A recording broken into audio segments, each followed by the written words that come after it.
Actively right now, the House Rules Committee at the U.S. Capitol, they are taking up the Senate's proposal to fund the government. We're approaching day 42 of the government shutdown, and really for the last few weeks, we've been talking about the impacts not just at the federal level, but here locally of what that means for people to not be getting their paychecks as federal workers, specifically at Charlotte Douglas International Airport, and what that looks like in practice for organizations that provide resources for people who need it. The food bank lines have been incredibly long.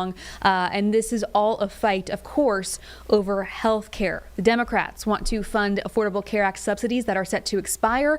Republicans say that's a fight for a later time. This Senate-funded proposal, this spending package that has already passed the Senate, is now going through House Rules Committee right now, which we're going to get to in a second. This would require a vote on that health care subsidy system later on. It does not require that they are funded. So definitely something to pay attention to. A lot of people criticize the Democrats for caving, as some would say. But of course, on the other hand, we've seen the impacts of people without benefits. So we're going to take it live. Just a reminder that this is not the House floor. This is the committee it must pass through to decide how that discussion goes tomorrow. But this is happening live from the U.S. Capitol right now. Register. How much more can we cut back? Connecticut families brace for soaring health insurance premiums. The Connecticut Public Mirror. For middle-income Connecticut residents, sticker shock looms with ACA health subsidy set to disappear. Channel 3, Connecticut. Richfield couple faces tripling health care costs as cancer survivor needs continued care. That is a reality. And Renee's story is not an outlier. This is going to make life significantly harder for people all across this country, in every state, and yes, in every district. There are some 24 million Americans who get their health insurance through the Affordable Care Act. The Republican plan puts us on a path to destroying the Affordable Care Act, which, quite frankly, they have been trying to do unsuccessfully for 15 years now. Some of you may not think that health care is related to this continuing resolution, and I beg to differ. Take a look at the authorizing titles in the continuing resolution. There are more than 50 pages worth just dealing with health care. We can solve this problem in this bill if we choose to. And isn't the continuing resolution in the jurisdiction of the Appropriations Committee? You know, the entire House was marginalized in this process. Senate Republicans abruptly called off talks in the middle of negotiations, made their own bills public before reaching an agreement with all four corners, unprecedented in the modern era. And yet they made the House constitutionally impotent in moving forward. In one of the most egregious examples of something the House was not even aware of before the bills became public, the chair of the Senate Appropriations Committee secretly added language in the legislative branch bill from the Senate Majority Leader without the consent of the chair or ranking members of the subcommittee or the full committee. That allows Republican senators to sue the government for their involvement in the January 6th insurrection. And regardless of anyone's opinion on what happened on January 6th, it should be unacceptable to every member of the House that the Senate can secretly add language to a bill without even notifying us. The result, legislative branch bill that includes a provision to give senators who may have participated in the insurrection as much as $1 million payout each, while they excluded a provision to hang a plaque honoring the police officers who put their lives on the line to defend our democracy from that same insurrection. The Military Construction Division excludes $51.7 billion, which was in the House bill, for advanced funding for the Toxic Exposure Fund for 2027. This is a fund that helps victims, I'll wrap up, and victims and Agent Orange get the care they deserve. In our markup in the summer, and the Chair Cole will remember this, Ranking Member Wasserman Schultz, Chair Carter negotiated a compromise to include this funding. The Senate took it out before abandoning negotiations altogether. Simply wrong. We have provided advanced funding for the medical care for veterans for the last 15 years. It's Veterans Day today, and this bill doesn't even meet the funding level that President Trump and OMB Director vote restored. reason why we're here, I have one last point to make. Chairman Cole and I, is because the power of the purse belongs to the Congress. This package fails to protect that authority. Democrats fought to prevent President Trump and OMB director from stealing from our communities, withholding funding that was approved by Democrats and Republicans, blocking the issuing of illegal pocket rescissions, preventing President Trump from unilaterally reneging on any appropriations bill. It does nothing, this package, to address these problems. You can't honestly expect Democrats to go along with any bipartisan funding proposal that can be rescinded with a party line vote, not after trust has been broken in this process. The main reason I oppose this bill is because it does not address the health care crisis that President Trump created, serious concerns with appropriations divisions. I encourage my colleagues to oppose this measure, and I thank you, and I yield back. Thank you, Ranking Member DeLauro.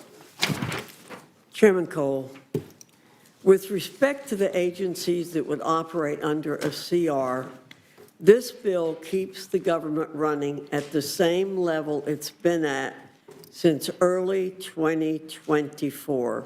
Is that correct? That's correct. And it was President Biden who initially signed these funding levels into law. Is that correct? Absolutely correct. This bill came out of the Senate with bipartisan support, correct? That is correct. Mr. Chairman, passing this legislation will take away any ambiguity about pay for America's war fighters. It'll bring certainty for SNAP payments. It will guarantee that air traffic controllers, federal law enforcement officers, and other federal workers will receive back pay. Is that correct? That too is correct. And there's no other solution on the table that has the bipartisan backing of the Senate. Is that correct? That's correct, Madam Chair. So voting against this bill would be a vote to continue that uncertainty to our military SNAP recipients and federal workers. Is that not the case? That is indeed the case. One more question. I have been astonished to hear our colleagues say that this Republican health care crisis was manufactured by President Trump. I mean, I'm sure if I asked the clerks to read that back, that's what they say. Would you refresh our memory as to what created the Affordable Care Act, and how did we get here as a result of what happened during COVID? Would you mind doing that? President Trump was not in office in either of those cases. Is that correct? That too is correct, Madam Chair.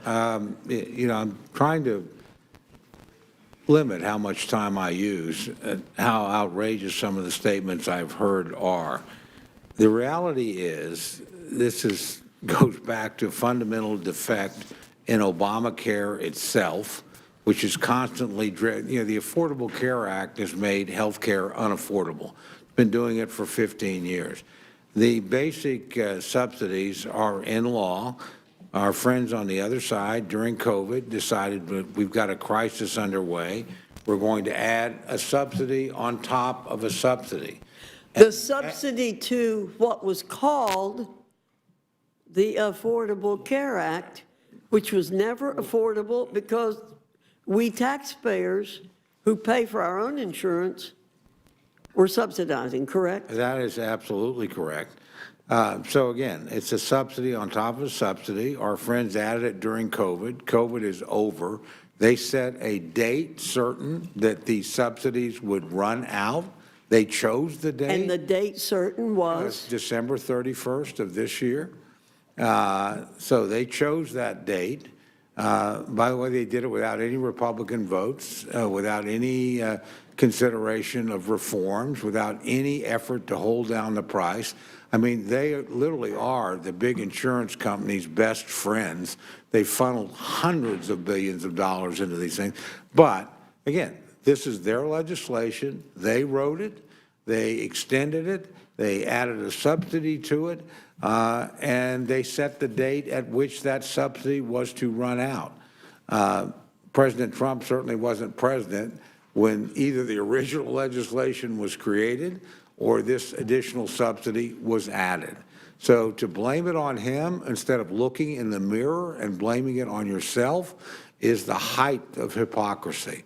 Yeah, this is a Democratic manufactured crisis that they're blaming on everybody but themselves. And at the same time, well, as they're doing that, they've decided, well, I guess we don't need to pay our men and women in uniform that are defending us. Thank God President Trump twice has pulled rabbits out of a hat and made sure that didn't happen. Or we're not going to pay our air traffic controllers or our meat inspectors or our Capitol Police that they celebrate so constantly and rightfully. I mean, come on. This is a totally manufactured crisis by Democrats. They've kept the government shut down. Finally, in the United States Senate, 8 pretty courageous people said, I'm not going to be part of this charade anymore. I'm going to vote to open the government. We can negotiate on these other issues. Majority Leader Thune, our own speaker, made it clear we're willing to do it. We're not going to, by the way, sign off on something that has been an utter disaster. And what the Democrats basically have asked for here is like $1.5 trillion over 10 years in exchange for a 4 or 7 week CR, or now one that will go a little bit longer since they've wasted most of the time. So, I mean, we shouldn't have any doubt about who created the crisis, who's perpetuating the crisis, and who's trying to capitalize on it politically. So I hope that answers your question. That answers my question very well. Thank you, Mr. Chairman. Mr. McGovern, you're recognized. Yeah, so I just, you just made me think of something, Madam Chair. You said that this is merely an extension of the January 2024 spending bill, that basically it's the same, everything's the same. I think that's what you, and the Chairman just agreed with that. Does that mean that all the federal workers that were fired have been put back to work? And under this bill, yeah, people that were let go or rifted. And by the way, from the beginning of the you year, created, my friend, the crisis that caused that to happen. No, I just want to know whether all the people that were fired from the beginning of the year are put back to work, whether or not the cuts in the consumer. There are provisions made to rehire people, but again, let's be clear about who put people out of work. I can't get my question out, so I will let him answer if he lets me ask the question. I thought I did. I apologize if I did not. I want to know whether or not the cuts to the Consumer Financial Protection Bureau are restated, or the cuts to NIH, or, I mean, I go right down, all the DOGE cuts. I mean, have they been put back? The provisions that Democrats asked for in terms of firing in the Senate are in the bill. No, well, that's not what this, that's not my question. Hey, look, if you want to be against the bill, that's perfectly fine. The chairwoman just said that basically this is the same as all the funding that we voted for in January of 2024. I'm just asking you, the stuff that we voted for in January 2024, some of it is no longer there. And some of it, I think, has been illegally cut by the president. Mr. DeLauro, do you want to give me a straight answer to that question? Absolutely. This is really quite remarkable. Since January until now, and the number may have gone up, over 220,000 federal employees have been let go. They have, most of them let go, some who took a buyout. The other fact of the matter is, it's not the same budget, because and we have a tracker. I can give you documentation that showed you $410 billion that we appropriated. Democrats, Republicans signed into law by the President of the United States. And that money has been terminated, it has been delayed, and it's $410 billion. I'll give you the tracker. It's about 25 or 26 pages. And you can go down and take a look at every appropriations bill, and you can find out what program has been terminated, what's been gone. And that since January has nothing to do with this crisis that the Republicans have initiated and shutting down the government because they don't want to negotiate on health care costs. So thank you for correcting the record. It's not the same that we voted No. for. But in addition to that, was this slush fund for senators who might have been involved with January 6th? Right, they snuck that in. Was that in No, it January was not 23? in. It was not in, and I will just say, in all fairness, that was done by the Senate. They snuck it in, and apparently there are 2 violations attached to it. We could be losing about $8 million. So, Chairman Cole, let me just ask you this question. Do you think the House should have been here these last several weeks trying to pass appropriation bills? No, we had to wait until the Senate acted on what we sent them.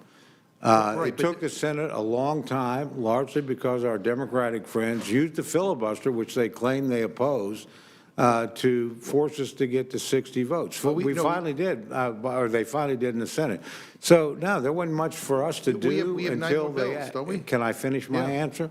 There wasn't anything for us to do until the Senate acted. And the only reason it didn't act more quickly, under their own rules, the filibuster requires them to get to 60, and the Democrats withheld their votes. So, I mean, it's Democrats that have kept us out of session. We sent this over in plenty of time. It's not like it was a last-minute emergency thing. I think, as the chairwoman pointed out, we passed this on September the 19th, well ahead of the time, sent it to them, and they couldn't get anything done. They couldn't get anything done because no appropriation Democrats bills do we? would cooperate. How many I'm more sorry. appropriation bills do we have to pass in the House? We have passed every one out of committee. Right. We have passed over 60% of the funding across the floor. We asked to have additional time. That time has largely been wasted. You know, we in this bill actually passed 3 bills across the floor, if we're able to do that later this week. So we were making actually pretty good progress. The difference is my friends on the other side in the Senate and here decided they would add things to appropriations that are not in our jurisdiction or our expertise. Look, we don't deal with Medicaid. That was actually done in the big beautiful bill. We don't deal with that in Appropriations Committee. We do not deal with subsidies for Obamacare. They're not within our jurisdiction.